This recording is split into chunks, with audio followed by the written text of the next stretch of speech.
What's up, Energy fam? Welcome back to another episode of Wicked Energy with JG, the place where energy, economics, and innovation converge. I'm your host, Justin Gauthier, coming to you live from the vibrant city of Houston, Texas. As someone who spent years immersed in the oilfield service sector and focusing on energy economics, and drilling operations, each week we dive into the heart of the energy sector, exploring its trends, challenges, and the future of energy in our lives. But today, I'm reaching out to you, my valued listeners, with a special opportunity. Wicked Energy is looking for partners who share our passion for energy, innovation, and impact.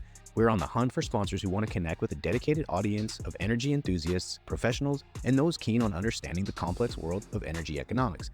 By sponsoring, you'll not only support our mission to be the voice of energy, but also gain access to a platform where your brand can shine. Whether you are in the energy sector, finance, technology, or any field that resonates with the energy and innovation space, we believe your message deserves to be heard. If you're interested in exploring this opportunity and aligning your brand with a podcast that's all about making an impact, I'd love to start the conversation. Reach out to me at the link below or hit me up on LinkedIn. Together, we can fuel conversations that matter and leave a legacy that resonates for our listeners and beyond. Thank you for tuning in. Now, let's jump into the show. All right, everyone. Welcome back to another episode of Wicked Energy. I'm here with Brent for round two with Brent, Making Better Wells, Brough. Brent, welcome back to the show, man. How is everything in your world, buddy? Hey, it's good, going good, Justin. Thanks for having me back. Yeah, you're most welcome. Let's it is the holiday season. We're about to get into 2024. How have the holidays been, man? And tell us where you spent them, because your accent doesn't sound like where you're sitting at right now. So give us a quick run through. Yeah, no, and then belated Merry Christmas to you and your family, and to Thank the you so listeners. much. Yeah, so we stayed, the family and I, my wife and our three kids, we stayed here in Abu Dhabi. This is the first year in a long time we didn't have family come from Canada to visit. Just, everyone has to take turns to see the other grandkids from my mom and dad's perspective. So my brother and sister and their kids and their spouses spent the time with my mom and dad back home. Nice, nice. So I have to ask, like, what is Christmas like in Abu Dhabi? How would you describe it? Is it very similar? I mean, do you live in a compound where it's a bunch of Canadians, Americans, and expats? Like, what is that like? So Christmas in the UAE, I said it's quite well done in terms of the joy of the festive environment and the ambiance. I think some of the largest Christmas trees at the malls, and you see different setups. So I call it the Hallmark holiday, so to speak. Okay. They do a good job, and I think it's embraced quite a bit. A lot of people come here for vacation over the Christmas holiday, so yeah, it's quite balanced. I think the UAE has been really open in terms of bringing in different people, different religions from around the world, and so it's a good environment. Different, definitely having snow back in Canada versus sand here in Abu Dhabi. So different temperature, but Santa and his reindeer make their way over here to see the kids. I love it, man. No, that's great. Well, appreciate you adding that, because I was gonna say, I'm sure the weather's. I mean, what was the temperature on Christmas Day roughly? Like, do you remember? 27 Celsius. Okay, so yeah, similar to like somewhere down here in Houston. We went to Colorado for a little bit and got to experience the winter and the snow, and it hadn't really snowed much, so the mountains had a little snow on them, but the ground was still cement and stuff like that. But the kids got to witness driving through the Rockies, and they were just blown away that there was snow on the ground in certain places. Excellent. So yeah, it's just, being like yourself, being Canadian, it's like it's hard to go through a whole winter without seeing snow and having a little bit of the winter magic. But nonetheless, I'm loving to hear that you guys still enjoyed it, and sounds like you guys had a great Christmas. Before we get into making better wells, I gotta ask, and this is something I've been asking folks, is what have you learned about yourself in 2023? It doesn't necessarily have to be about business, it can be, but did you come out of 2023 thinking any like sort of a different trajectory, something about yourself that you thought, okay, I need to change, or what comes to mind? Yeah, it's a good question. I don't know how to, a good one to put me on the spot. Work-wise, I think be prepared to be as adaptable as you can, and recorrect the course as needed. I think that's an important takeaway. Is we, and as humans, navigate too far down a course that when we have a feeling in our stomach we need to fix something, we should take that instinct is there, ingrained in the DNA. I think from a personal side, getting older, I realized I need to start exercising more. I play ice hockey here in Abu Dhabi, and I realized, I'm not 25 or 30 anymore. So I'm 45 and the same recovery time isn't what it was, 15 years ago. So I think I from get it. business, assess and make changes as efficient as you need to, because Yeah. the industry that we're in changes fast. And personal, just don't take your health for granted. Yeah, no, those are again great answers. Didn't mean to put you on the spot, but I think it gives the most honest answer instead of you thinking about it for a day or two. But appreciate you sharing that. It's yeah, I mean, from a business perspective, it's like you said, our industry it changes and it evolves at such a rapid pace, and you got to stay in front of it, right? From a competitive perspective, it's extremely important. And again, for the health of the business, it's like you can't romanticize on what got you to the place. You have to think about where you're at today and what are you going to do tomorrow. Because I think a lot of people get kind of hung up on, well, this is what made us successful up until now. Well, I can guarantee you that's not going to be the recipe for what's going to make you successful moving forward. And so, to your point, I think you got to be open minded and willing to adapt just about almost every day. Yeah. So, I can Yeah. certainly identify with that.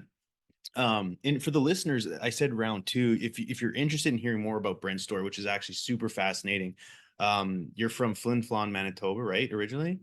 Yes. Yeah. Flin Yeah, Flon, Manitoba, born and raised.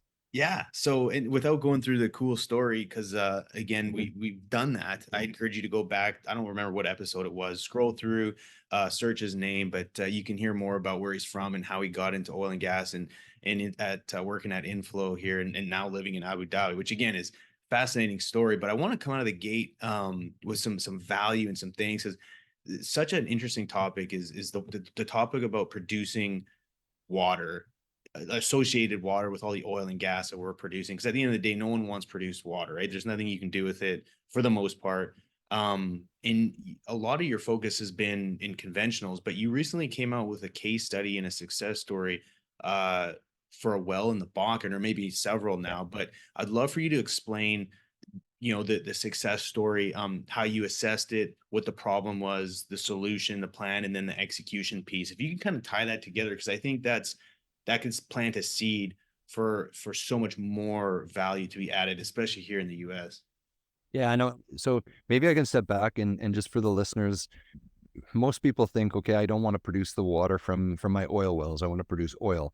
The geology or the reservoir doesn't always allow that, and there's always going to be some amount of unwanted water that's produced in these wells. It's inevitable. So we have to deal with it. And the question is, how do we deal with it? Do we take care of it topside? Or rather, what we take from our approach at InflowControl is to try and dial in and understand the root cause, which is what is the reservoir producing from a multi-phase perspective, that meaning oil, water, and or gas. So Right. for this Bakken example, we went in, we dealt with the operator rather than just targeting a basin or a reservoir.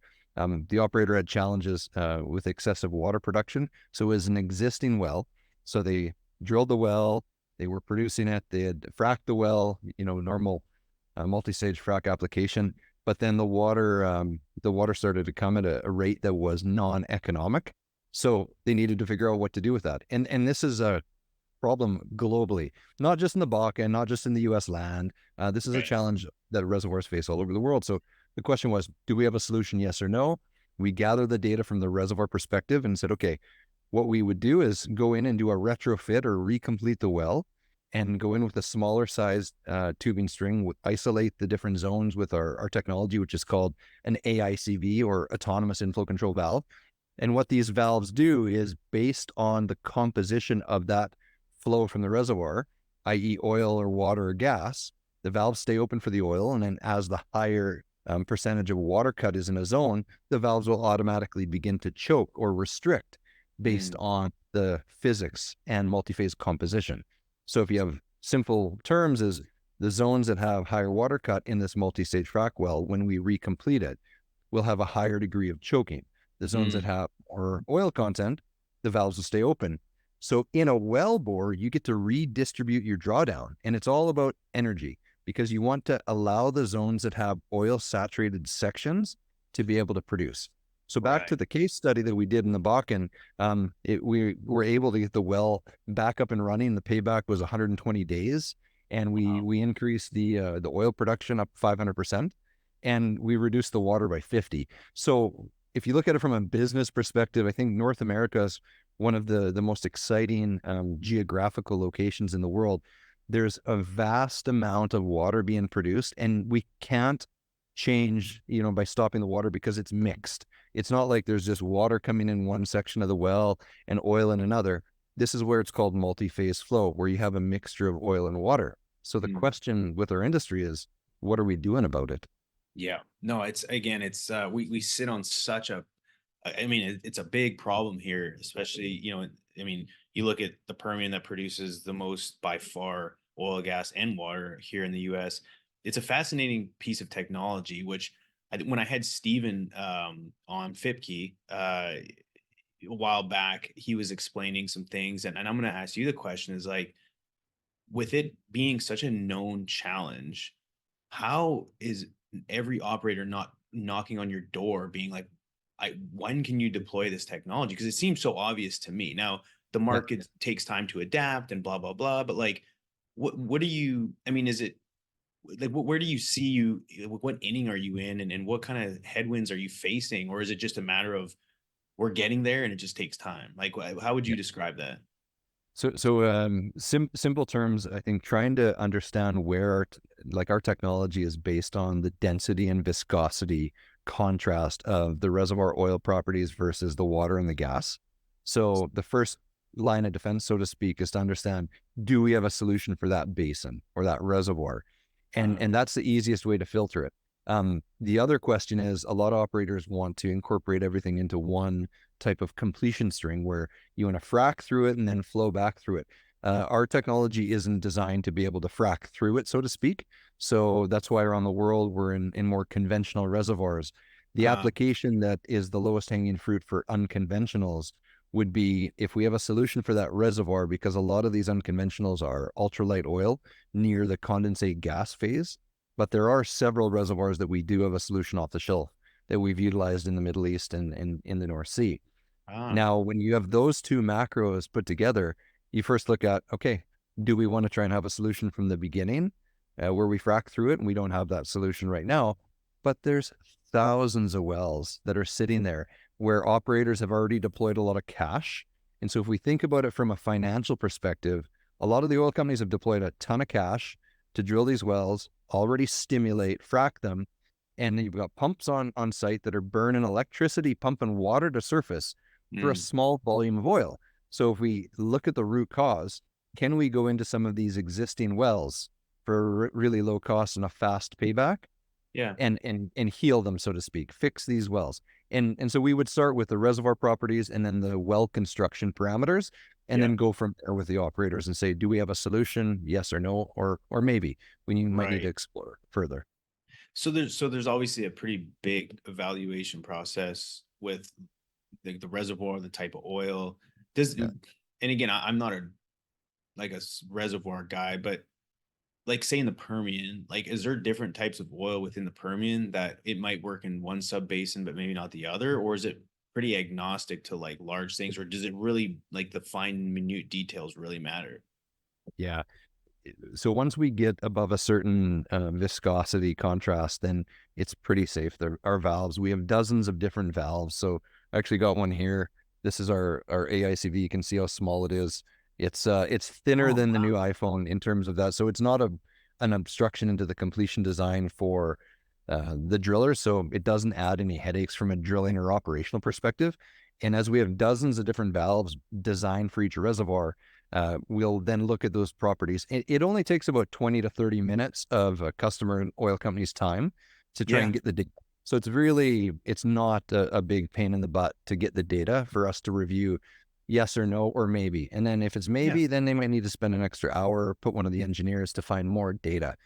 The basins do change. And this is what's interesting, because typically over time, the oil properties don't change dramatically, but we have seen a change because these basins are huge that you're talking about in the Permian, and they're different reservoirs or assets, so to speak, that you could look at.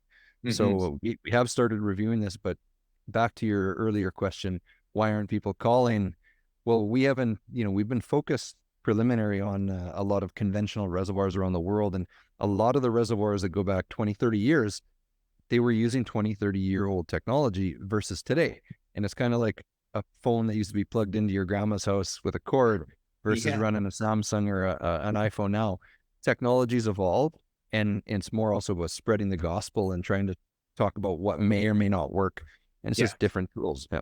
Yeah, of course. Right. No, I mean, at the end of the day, the message has to reach someone and it has to pique their interest, which any time you talk to anyone about water, it's already their ears perk up and it's like, yep, we have that problem and here's how we're getting around it. But it's a fascinating conversation. And so I'd love you did a presentation at Water Week not too long ago, and earlier before we started recording, you showed me some things, but when you extrapolate the data to look at the amount of CO2, and then you sort of and then you sort of equal that to how many cars are on the road. Could you kind of walk through Yeah. that story? Because I think that's fascinating, and I think it'll hit home for a lot of folks.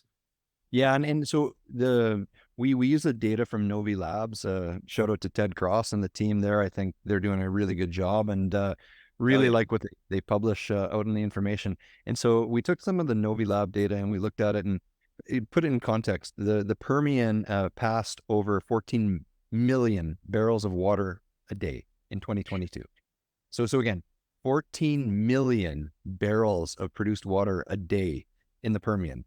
So that equates over to 2.89 billion CO2 tons a year in terms of energy that's required. And when you think about it, it's not just about the emissions, it's about the electricity. Because when Mhm. you're pumping so much water to surface and you have to treat it, you have a big challenge on what you're going to do with it. And that also not only requires electricity or cost, but human capital, because you have to have people that are taking care of this. So when you look at this, is why are we producing that much water? Do we have to? And that's the question. It's like a doctor trying to diagnose a sick patient. Have you looked at the root cause? And the root cause is the reservoir. Everything starts and begins at the reservoir. And we've had 20 years of where we're going to look at directional drilling, be able to find the reservoir, the shale sections better. You had a huge evolution of technologies like multistage frac to do it more efficiently, higher rates, larger volumes at a more economic scale. And so you can drill these wells faster, maybe drill less wells, but stimulate a longer section more economically. The question still resides, what are you doing with all that water that comes to surface? Because we're here as an oil industry, and Yeah. water is 9 to 10 times more than oil around the world. So the question now is the opportunity. It's not just a challenge, but there's a massive opportunity on how to make these companies more profitable. And Yeah. there's thousands of wells that can be re-entered and then retrofitted to bring them back to life. So we call it finding the hidden barrels in terms Uh-huh. of being able to recomplete the wells. There's a vast sum of oil that's still sitting there. A Yeah. lot of these wells are just shut in. Why? Because they're not economic. So yeah, it's a So big for opportunity. it now it is, it's wild. And so for an everyday, let's just call it, for the most completion designs in unconventionals here in the US, if someone were to call and say, "Hey, we'd love to deploy this technology," at a very high level, can you describe operationally what would be required? Like, would they have to go in and like I don't know, yeah. How would you go about assessing that and then actually executing that? Yeah, no problem. So the first thing we'd get some basic PVT data to understand the reservoir fluid properties. What's the Right. viscosity and the density of the oil in the water? Very basic, or gas, because some of these operators have gas problems instead of water. And Sure. these are oil wells when you don't want to produce the gas from the oil wells in some cases. So first step, get the basic properties. And then from a drilling or operations completions perspective, we'll look at what wellbore is in place from a completion perspective. It's a case and perf. And we'll understand the ID, OD, if there's any obstructions in there that are going to cause a concern. If Mm. there's no obstructions in there, nipples, pumps, whatnot, might have to pull up the remove the pump and then run an inner string. So it's a smaller ID string. We'd use slim bore packers to create those compartmentalizations through the well, because the packers will isolate the zone. For example, if you have a couple of zones where they're 100% water cut, we'll let the valves choke those sections off, and then the valves will automatically stay open for the higher oil sections of the well. So that will be kind of the step that we'll look at the fluid properties, the existing well completion, and then we'll give a recommendation on a retrofit or recomplete. And it's Gotcha. pretty fast process from our review. We'll be able to say quickly by getting the data, yes, no, or maybe. And then it doesn't waste the operator's time because time is money and everyone's busy these days. So how long, and obviously this is not in stone, but on average, what's a safe amount of time, downtime that you would that you would hang your hat on, or at least kind of say that they would have to shut in? Because ultimately, if they're producing, like let's just say they're producing, they're like, oh well, I don't want to have to shut in the well, like still producing a little bit of oil. Like, is Yep. this like a week or 2 months, or like how much time does this take to shut in and then get it back going again?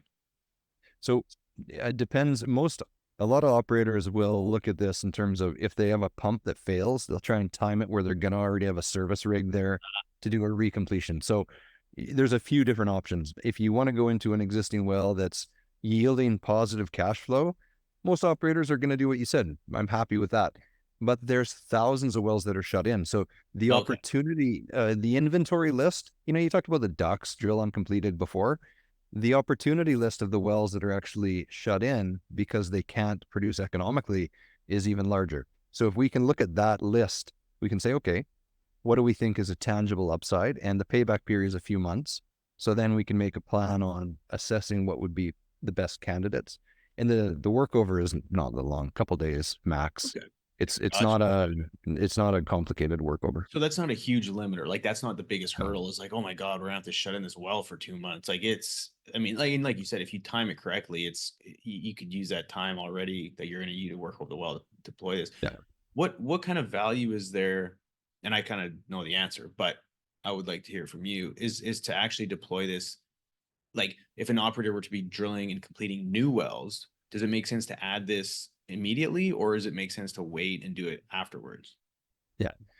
Depends on the reservoir and the completion strategy. So if you're going to do multi-stage frac where you need to stimulate with proppant at a high rate, this would be something that you would want to look at going in after and doing that. Have your initial high production rate, your decline curve will start to be aggressive, whatever that amplitude is on the decline after your initial production rates, then make a plan on understanding, okay, could we go in at, month 20 and when we're going to change out the pumps or add in a pump and then make that case viable, because you wouldn't Gotcha. frac through this type of completion, not with a proppant frac, but Okay. you can fix a lot of the existing wells. So the low Gotcha. hanging fruit on this would be, if you look, there's operators all over the US and Canada that are looking at how can we identify existing reservoirs that might have been, underperforming from historical perspectives from a technology gap, and apply new technology like ours and like other technologies around in the market now to then make a great business out of this. So I think Yeah. it all starts with trying to understand the challenge. Yeah. Of course. No, there's obviously an evaluation process it needs to take through, and there's a sort of a checklist, it sounds like. Um, what when you deploy these AICV valves, are you limited then on the production rate? Because I would imagine there's more restriction. Like, are you limited with how much you can produce relative to what they were earlier, just from a volume standpoint? Yeah. So this is a really good question, because most of the people will think that these valves are going to limit the production. Well, we want to limit the water production. So when these wells are producing, okay, several thousand barrels a day, the question is, what is the production rate of the oil? Right. So we That's what want to matters. actually, exactly, it's not this gross production rate, it's a flawed KPI. We want to look at what's the net oil, and you'll see if we follow anything on our LinkedIn feed, we're Mhm. always talking about increasing that net oil, because net oil pays your salary, net oil pays the bills, the Yeah. electricity, and that's what gets everyone and the shareholders excited. If we Yeah. can reduce the amount of water produced, but yet the valves will stay open for the oil, we're in 10,000 barrel a day wells. So production rates aren't a challenge. And we're in some massive wells here in the Middle East, in the North Sea. But it is a misnomer. Most people think, it's going to restrict my production. But the question is, no, absolutely. I think we're over 30 publications now around the world Oh where wow. we've demonstrated, a very, very compelling increase of net oil production. Gotcha. And it's funny, like when say, oh, you're gonna limit my production. It's like, yeah, that's what you want. But you want more oil. Like if you're Yeah. producing, call it 1,000 barrels a day, but 900 of that's water. Well, if you choke it back to 500, but 400 of that's oil, well, then that's a huge win. So Exactly. And we don't want to see this IP curve of just 20 months. We want to actually try and flatten out. It's that decline curve when you look at, okay, great. We spend millions on drilling and then fracking these wells and everyone's excited, which they should be. That's the purpose. And the engineering and resources went into that is astounding. It's really amazing on how efficient the technology application and the engineering today is. Yeah. But you look at it, are we maximizing our recovery factor? Because it's kind of like when that tail starts to taper off, you've got a lot of oil still residing in the reservoirs. And so instead of just saying, okay, I can't produce it economically anymore, the question is, can I? And there is a huge opportunity to do this. And it's not straightforward in every basin, but Right. it's not a lot of work. You know, if you're looking 30 to 60 minutes of your engineer's time to assess if this can work or not, it's a pretty valued hour of your day. Yeah, no, it's fascinating. I love that you guys have, tackled this problem, as I think it's such, again, like you said, there's just massive opportunity. Um, Taking kind of a step back and switching gears a little bit, Brent, you mentioned earlier, and I want to talk about leadership because I've gotten to know you now. I've gotten to know some folks at Inflow, and I would just like your guys' culture and the people you have on your team just seem remarkable, and just such a good group of people. From a leader like yourself, I'm sure you have people underneath you. Like, what's sort of the secret sauce, or what has created such a unique culture and success within your guys' organization? So I think it's, we try to get things right and we don't get everything right. I think it's dealing with people and managing people and leading people. As people go through their careers, it always evolves and changes. So it's not a binary one shoe fits all. I think everyone's different. I think the personalities are different. So I think being able to read the situation and be adaptable, and, I've made mistakes over my career, hands down, and learning from these is really important. Trying to get the right people that have the can-do attitude and are really excited to help each other. I think Mm, that's critical. And we've got some amazing people that are, on vacations or on days off, and they're answering the phone, taking care of business, and not making a peep. They just get on with it, taking care of our customer, and a very customer focused attitude is yeah, is really, really valuable. And then the next step is trying to learn from, how people want to evolve themselves, because you might have younger engineers that they're very curious and very hungry, and they're in a different phase. They need to go mhm, through a different set of training and mentoring. And then you have, more senior people that want a bit more autonomy, but, still need some mentoring or still need to work together with the rest of the team. So it's not it's not something that you can ever stop. It's a constant evolution in terms of how you can walk through this. But yeah, being curious, I think we've talked about this is really, really key. And asking questions to the employees, how are we doing?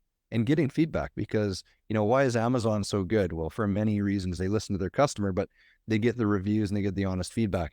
And I think what more leaders and more companies can do is try to get that honest feedback as frequent as possible.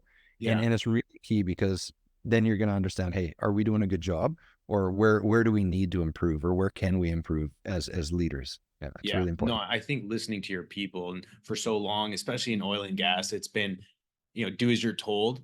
I was told many times, you get paid from the neck down. Okay. So Yeah, just shut your hole, know your role, and get to work. You know what I yeah, mean? Like that's kind of the attitude. But I think as we've evolved as an industry, and my boss, similar to you, he's in his mid 40s.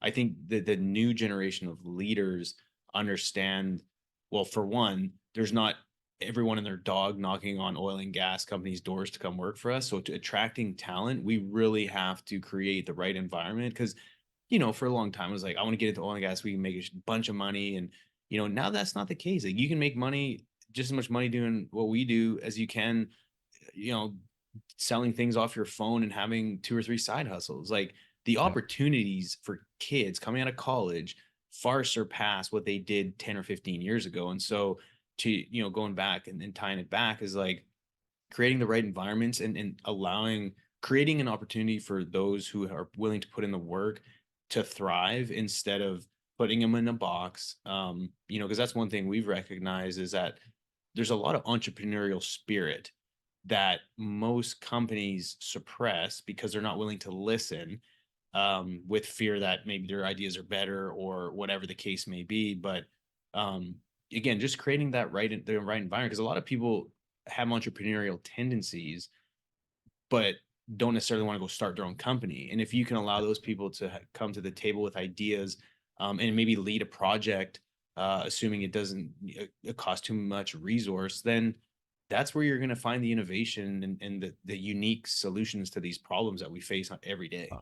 For sure. And I agree. And it's, you need to, you look at this and you and I come from a different cloth. I don't think it's the same way anymore as when I know I went through the field experience and, Yeah. the nomenclature, the amount of swears that happened on the rig floor and on the trucks was different, a bit different than now. It still happens, but Yeah. if you look at the people we need to first attract, then we need to train, and then we need to retain.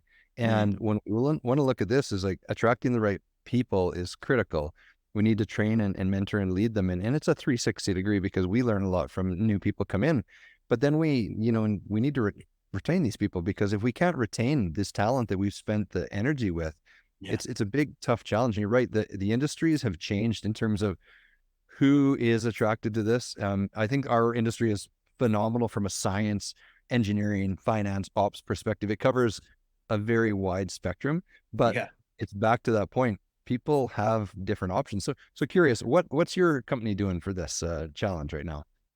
To be honest, we're recruiting in areas that we normally hadn't been. We spend we do a lot of outreach to different colleges, different universities, and we build relationships with young kids. And we hire, whereas like traditionally on the oil field service side, you would hire um folks for the field who didn't have really much credential in terms Yep. of like, traditional academics. Um, so we're pretty agnostic. We try and be very merit based, and we allow, to your point, like we conduct surveys and we really try to do our best to listen to what people want and then create an environment for them to thrive. So from a hiring perspective, like we really, I mean, we just scrape the internet. We use our people because now we're a fairly large, we've got pretty good reach and on who's doing what. We do a lot of recruitment programs. We really, again, it's and by doing that, we've been able to filter through a lot of folks, um for different roles. And then on the retention side, again, it's it's getting rid of the cancer. And fortunately, our industry does a good job, or at least here in the US, when you go through these cycles of like hiring and firing and then firing during the, obviously, the down cycles. If you really get ahead of and shave the fat and then bolt on talent, and then you almost have an opportunity to kind of recalibrate your culture every time. Mm, And I feel like yeah. every downturn, we've actually come out of it so strong because we've put emotions aside and says, who adds the most value to the business, and do they fit the culture? And if not, then we don't waste our time. And this has really allowed us to increase. The emotional connection with the company and the emotional commitment, rather than just, well, I'm here for the money and Yeah. I'm scared to leave because I could, if not, then I'm not going to be able to pay my mortgage or whatever. It's like people are willing to stay because they're emotionally connected to the company, not because they're financially obligated to be here. Yeah, I think thanks for sharing that. And I know this is usually you're asking the questions, I guess. No, I'm really curious for the listeners on this, because that last part about the emotional connection and getting the feedback, I think it's something that goes on now, but it's underrated in terms of how frequently it's conversed. yeah, Because if you don't feel that passion and you're not that connected on it, it's a whole different engagement level. And so having that ownership and that passion that, this is yours, and we're here as us, as a team, it's super key. And yeah. that recipe is really important. And there's ups and downs, and we went through 2020, which everyone's forgot nicely on COVID, but it was, through Zoom and through Teams, this is how a lot of relationships were built. And it's a different challenge. So just have to try and learn and navigate as best through it. But no, I Yeah. agree with it. Saying No, I getting appreciate you asking the question there. I think it's part of a company's strategy is like creating the best environment for their people. Again, and like leading through fear, that shit doesn't fly anymore. I mean, there's Yeah. still companies that do, but I can guarantee everyone and their dog that works there is ready for a better opportunity. Yeah.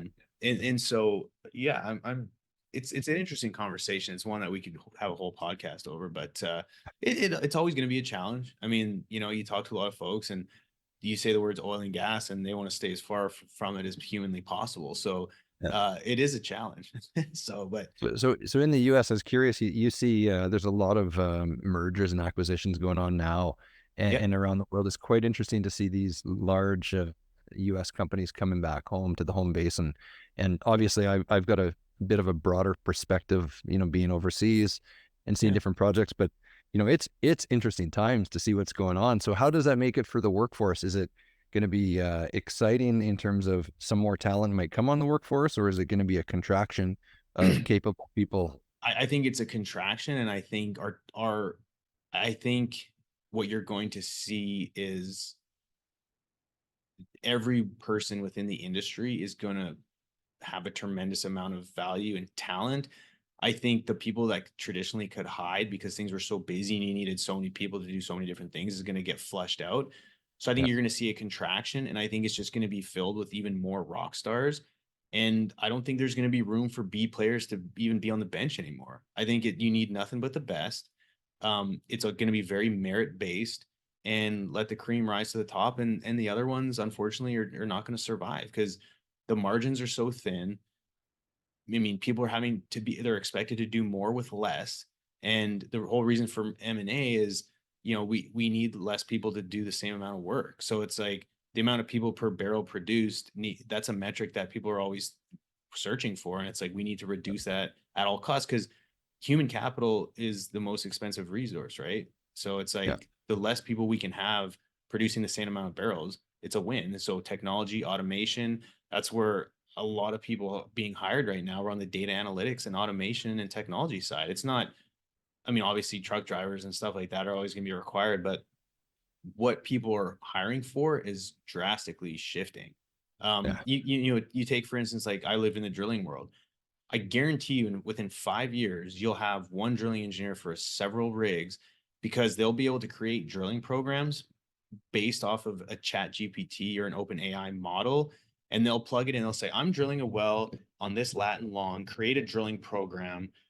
Here's the parameters, and it'll spit it out. It'll take the entire company's data, offset information, create the best drilling program. You'll send that to another software or like within the same company. It's going to create a well plan, and then everything's going to be talking to each other. The rig's going to be fairly automatic. So instead of you hiring rig hands, you're going to hire tech people to come out and fix the bots.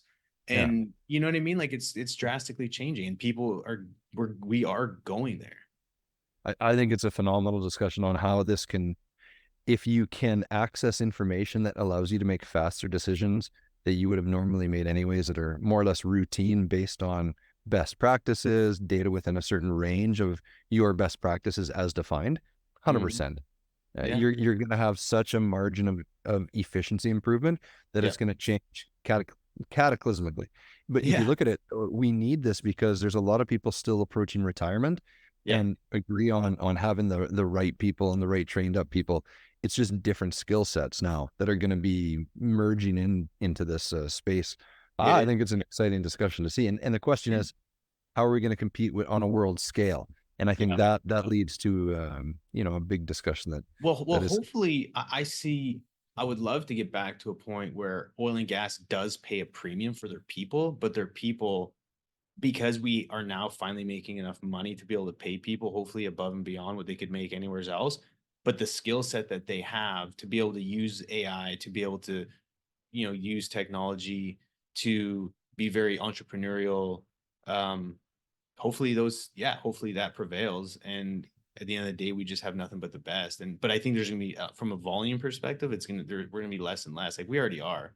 I mean, we're Yeah. hiring people, but again, they're for different roles. It's very fascinating. It's again, yeah, interesting conversation. I'm curious for you guys, how would you kind of wrap that up? I mean, are you are the types of roles you guys are hiring for changing or like shifting, or like how does your So talent acquisition look? yeah, we're very heavy on we're picky on the people we hire, hands down.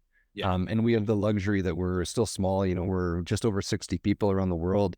We're a Norwegian tech company, and some of the best oil recovery factors in the world, bar none, come out of the Norwegian NCS, Norwegian Continental Shelf, in the North Sea. And all of the fields in Norway are offshore, and that came out of a necessity because the waters are, challenging, the temperatures are challenging, and the Mm-hmm. reservoirs are challenging, and everything offshore is creates a different dynamic for risk, and risk operationally and capital. So, that our three founders brought this ethos into the company, but we're focused on trying to have a technology approach to solve a business challenge, which is Yeah. technical. But when we look at people, we're focused on very technically minded, curious people that are wanting to explore different aspects. And so we've been, touch wood, very fortunate to be able to attract some phenomenal people. I think very blessed to be part of this team, because Yeah. this team, they're super helpful, intelligent, and I continually learn from all of the team. If it's someone with 1 year experience or, with 25 years experience, that is what gets me out of bed in the morning. And then when Yeah. our customers get excited that, hey, we can actually help this, we've been shifting a lot of the internal projects also, as we're sitting on a vast sum of data. And use an analog like Google is powerful because of the data. We're sitting on so much information, and it's all confidential and it's maintained confidential, but from an application of how to help reservoirs, it's fundamental physics and fluid dynamics around the world, the diverse reservoirs around the world, pardon me. You look at this, if you take the Permian, you take the Bakken, if I bring it back home to North America, most of the reservoirs, bar the heavy oil that's up in northern Alberta, and the cold heavy oil in Saskatchewan and in California even, Yeah. bar those three sections, from Alaska down to the unconventionals in the U.S. land, it's all light oil.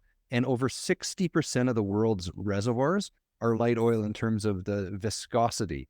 So we've been focusing the last 2 years on how to attack that.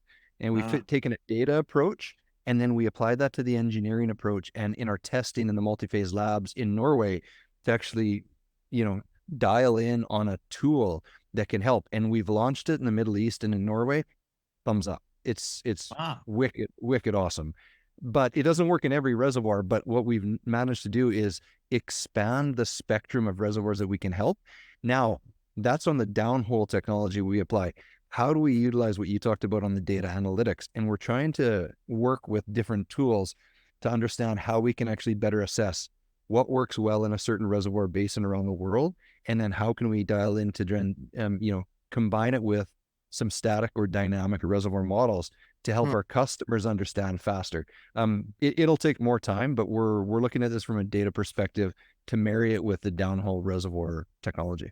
Wow. So what, and again, I know this is a tough question to answer, but like, where do you see inflow in terms of like 5 to 7 years? I mean, I'm sure the board or maybe the executives are always looking like, what does that look like? I mean, do you see the same, or are you guys looking to do anything crazy different, or what does that look like? Yeah, I don't think I don't know anyone that can comment on 5 years with any accuracy, let alone seven. If I dial But it you got to have a North backwards. Star. Yeah, North Star. So we're really a reservoir management company where we're focused on. So we've got our technology that helps manage inflow control, hence the name. But what we're looking at is how do we manage the reservoir in a more efficient and economically beneficial perspective. So we want to increase that net oil perspective, and it looks at dialing on the reservoir with our reservoir engineering subsurface team, make a design that allows us to help the operator manage their reservoir for a more profitable well, or get these wells that were shut in or non-active back producing again.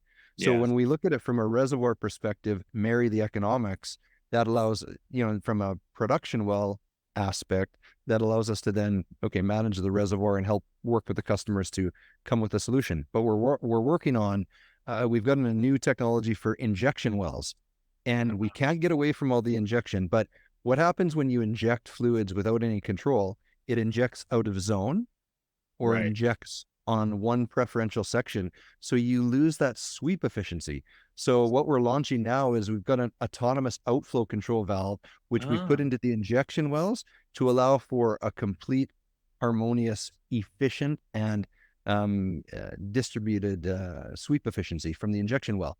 So that allows us to help from an injection well perspective, married with the production well, that we can get the maximum sweep efficiency. And remember, a lot of operators are injecting water because they have to, and a yeah, lot are injecting water because they need pressure support. Well, if you're not having this washing machine just going through because there's a connection from an injector to a producer, stop that short circuiting of that high flow section of the injection to the production well, yeah. and then keep that reservoir pressure and let the water actually displace the oil into the production well. So Huh, that's the other part. The yeah. gas section, the cleaner of the hydrocarbons. We are working on our gas AICV, which is an autonomous flow control section valve for gas reservoirs. So there's a Oh, lot okay. of gas reservoirs that produce too much water. So Mhm. we're in the research and development phase for the last couple of years on that as well. So Okay. we're bits and bobs to your question. The next couple of years, we're coming out with some pretty Yeah. exciting tech, but 5 years Wow. out, I think, the world's our oyster, Justin, Yeah. in terms of what we can try and tackle. No kidding. No, that's fascinating. I'm glad you touched on the outflow control and then of course the gas, because I mean natural gas being the fuel of the future or whatever, however you want to label it, it's got a ton of Yeah. different terms. But the reality is natural gas demand is going to keep going up, and yeah, if you can make better wells on the gas side too, that's a whole nother pizza to try and chew on. I wonder if I was thinking, like I wonder if a company like you, or like you said, you're a reservoir management company. I wonder if you went into like a basin and you like did collaboration amongst different operators and like somehow deployed either modeling or technology, whereas like they all came together with you guys kind of helping manage the reservoir for different teams. I don't know. I just the lack of operator collaboration to me still seems odd. But then I don't know if that would dilute shareholder value, because if everyone's trying to, I don't know. Anyway, my brain started So spinning. so so maybe I can throw this out there for the audience, or your contact base, that you have a great contact base, and I love what you're doing. We at Inflow love what you're doing here with Wicked Energy. When Appreciate that. when you look at this, we always forget, like, we're on the vendor, the service side, and we tend to forget that our customers are competing with each other. They're competing for capital, or they're competing for shareholder attention on the stock markets. Pick a metric, or pick any other points. We forget that they're in competition. So Yeah. when we look at it, if there are collaborative approaches, which there are collaborative approaches that can be done, we'd be wide open to do that, to assign a team of reservoir engineers, subsurface engineers, to help operators look at this, because what's good for one or two can be good for the many. Most of the time, what we learn, and we take, confidentiality is at the utmost of importance for us, and I think it should be for everyone, is that we see operators strategically are looking at buying potential reservoirs or other assets. And if they can learn by applying our technology in terms of what they want to do for M&A on acreage, that is when we see that there's a tension for collaboration is different than Mm, maybe looking at that, because we forget that people want to try and get that acreage as cheap as possible if they know they can use a technology such as our AICVs to then help unlock that oil that's stuck in the reservoir. yeah. So in the US, I think there's a massive amount of low-hanging fruit. So if you've got any listeners that are, curious about learning more, we have the most reservoir engineers in any service company that are focused on just inflow control technology, and bar Wow. none in the industry. So Cool. No, that's awesome. Well, I think that's a great way to close out, and hopefully the listeners have made it this far. It's been a fascinating conversation. I've selfishly have enjoyed it. It's always good to catch up, Brent. yeah, What I'll do is I'll put the link in the show notes to connect with you. And obviously I'll put the inflow .no, which is the link to your guys' website. And then is there any other spots like LinkedIn? I know you guys are putting out some content on YouTube. Is there anywhere else folks can connect with you guys? yeah, LinkedIn would be great. We got a vast amount of data on YouTube. Our InflowControl.no handle on there. we're trying to get into Instagram and Twitter, or no, formerly known as Twitter, now known as X. Yeah. We haven't seen such an uptake, so it's on our to-do list to improve. Yeah. We got a great team in Houston. Steve Fipke, our VP, is there in Houston, so anyone locally wants to reach out, I think he's full of a lot of knowledge, and Paul Guilfoyle up in Canada. So yeah, Perfect. we got a team in most places. So Good. just Well, let us I know. have to say, I applaud you, Brent. Since the last time, or at least the first time we talked, you've been putting out a mass amount of content, and your LinkedIn gets a ton of attention. When you post something, it gets a lot of engagement and a lot of likes. And I mean, I know those sometimes are vanity metrics, but at the end of the day, is like people are hearing what you have to say, and they're following along your journey, and you're documenting the journey. And so, from someone who just absolutely loves content and marketing and strategy, I think what you're doing is working, and hopefully it's yielding. Hopefully it's tying into some increase in revenue as well, because obviously that's what we're here for in business. But yeah, I love what you're doing. Love what Inflow's doing. Appreciate all the support. For the listeners out there, yeah, connect with Brent, InflowControl. Share this with anyone, especially here in the U.S. If you know someone who may be interested to hear more, share this with them. And always remember, let's always approach the energy landscape with a radically open mind. Be kind, and always remember that everyone deserves access to energy, and we is greater than me. Thanks, everybody. Hey, thanks, Justin.